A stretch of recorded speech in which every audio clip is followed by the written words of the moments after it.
friends. So today we are in John chapter 1, verses 19 through 34. And there's so much good stuff in here that I have recorded this video like 3 times and it's like at 8 minutes.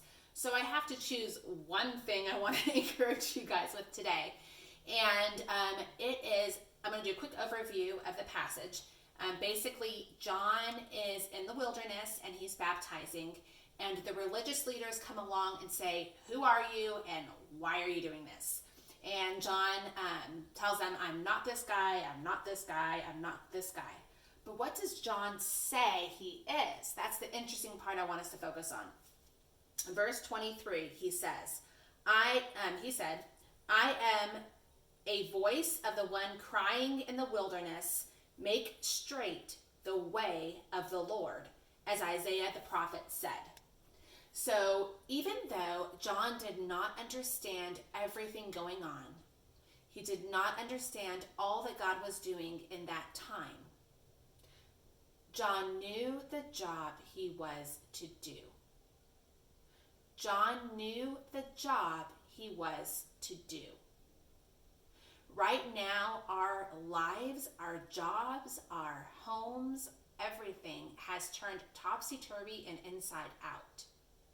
So my encouragement for us today is to settle before the Lord in prayer for just even a few moments and ask him, what is the job you've given me to do?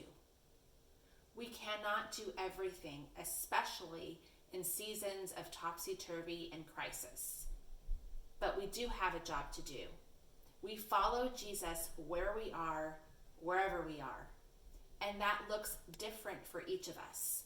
For those of us who are parents, we're going to have to set aside some stuff and really focus on loving our children well. For those of us who are healthcare workers, our families are really going to have to hunker down to support you as you go into the office and the hospitals, more so than you would before.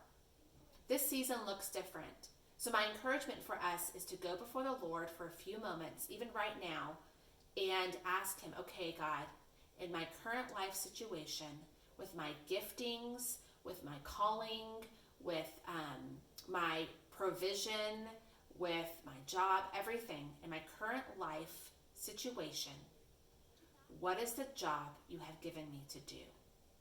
And then let's focus. My job right now is to take care of my family and to encourage you guys with the word on Instagram. That's it. And I'm calling friends and I'm connecting with people and seeing if there's community needs. But my job, my day in, day out job right now is to love my family well and to encourage you guys on Instagram. What is the job that God has given you to do in this crazy season? My encouragement is to focus on him and focus on your job. God bless you guys. We can do this. Let's not get distracted with all the worries or the 1,000 things we could do. Let's do the things that we can do right in front of us. And listen to the Spirit for those other things that he might want us to do that we never even thought about. God bless you guys.